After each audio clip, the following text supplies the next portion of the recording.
Hello, I'm Jessica Klimesh, a creative writer and writing coach, and today I'm going to talk about tension.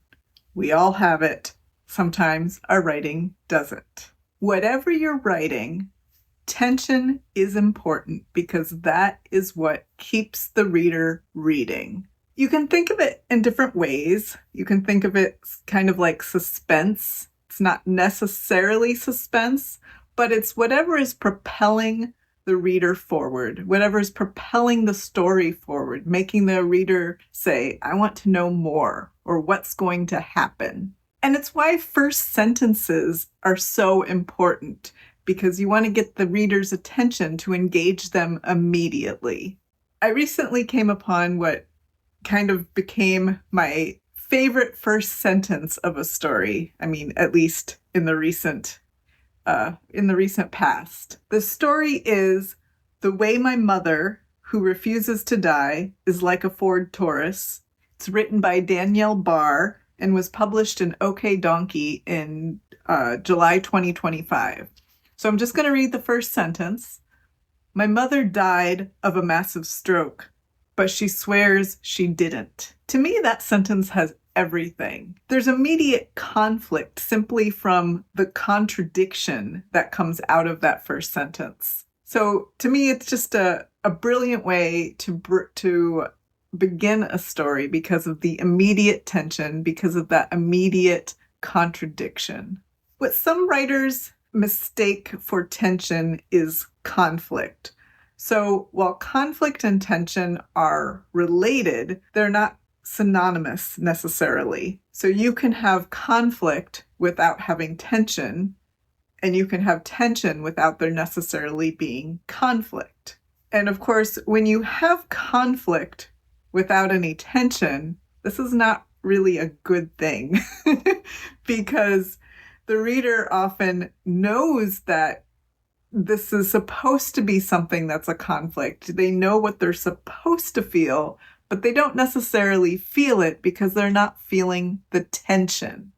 As a result, they're not really that invested in what's happening. And in fact, this is something I see often when I'm working with writers is you have a conflict and the writer might think that because there's a conflict, there's immediate tension, but if you haven't employed the tools to create tension, you're just going to have conflict, unfortunately, without tension. So, how can you create tension in writing? Well, there are so many ways, and I could talk about a lot of different ways, but that would take a lot of time. So really what I'm going to do here is offer you one approach to tension. There's still lots of options because you have sentence structure, you have repetition, you have pacing. These are all things I could talk about.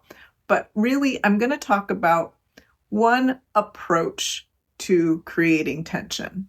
You've probably heard variations of things like you should love every sentence that you write because as the writer, you're going to be reading it over and over and over again, like hundreds of times as you revise. And, it's said a little bit jokingly, but it is true. You should love every sentence that you write, and not just because you have to read it over and over again. And this does actually relate to tension, so just hear me out here. If you're reading your own work and you read something and you start to think, meh, this isn't very interesting, chances are your reader's going to have the same reaction. And it might be because of sentence structure. It might be because of the character. And there might just not, maybe that sentence isn't needed. But whatever it is, that feeling, that gut feeling of meh, is telling you as the writer something. It's telling you, yeah, if you feel this, you might think, oh, it's because I've read over this sentence like 25, 30, 50, 75 times. But that's not necessarily it.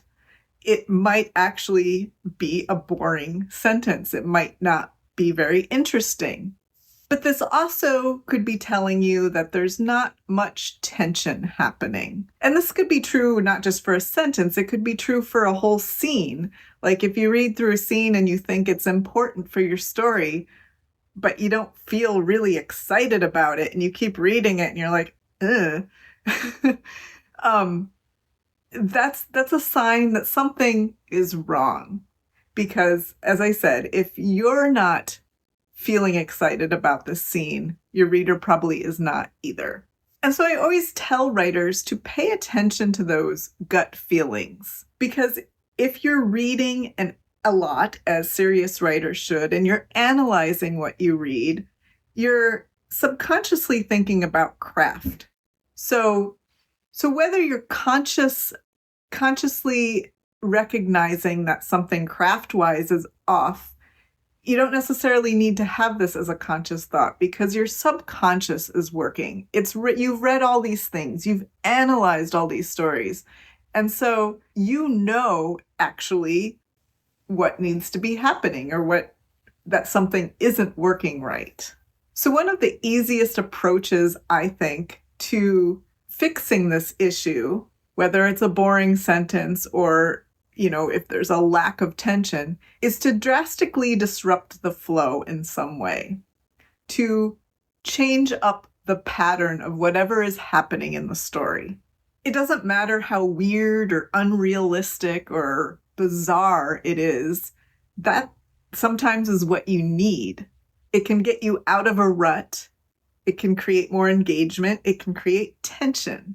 And tension is what engages a reader. It's interest. And you want to create interest, because interest is what's going to keep somebody reading your piece. In a very simplistic example, consider if you have two characters walking together, having a mundane conversation. Boring. But the mundane could be, crucial to the rest of your story, depending on, the context. What if one of the characters suddenly turned around and started walking the opposite direction? Inexplicably. Much more interesting, right? What's going to happen next? Is the other character gonna turn around also? Is it gonna change the course of this mundane conversation? Who knows? Now the reader is interested. They want to know why the character did that. And how is the other character going to react? You're disrupting the flow, the mundane flow, and creating tension. This is actually one of the reasons that I love to read and write surrealistic fiction, because you can have these odd things happening, like in that sentence that I read earlier from the story, my mother died of a massive stroke, but she swears she didn't. You have this disruption of reality that creates tension. You have this contradiction of what's happening that creates tension. So like I said, there's multiple ways to create tension, but I like to always think of it like if something is mundane, is boring when I'm writing it, I need to break up the flow. I need to disrupt the pattern of reality or whatever it is we're looking at. And I want to reiterate that although tension and conflict can be related, they're not the same thing. Like I said, you don't automatically have tension just because you have conflict, and you don't automatically have conflict just because there's tension. And I would actually say that, objectively speaking, tension might actually be something more important to strive for than conflict. Tension is, again, what keeps the reader reading. It's what propels them forward, what engages them. And conflict can do that too, but it usually works in tandem with tension. So this has just been a very quick look at what tension is and what it does, and one approach to creating it in your writing.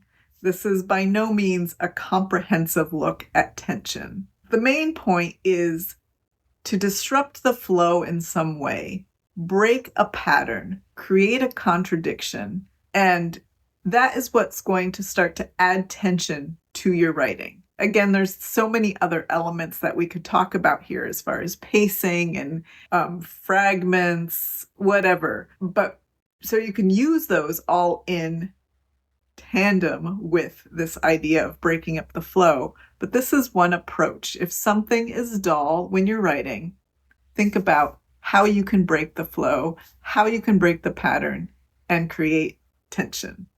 Thank you again for watching. Please subscribe, like, share, and I hope to see you next time. Bye.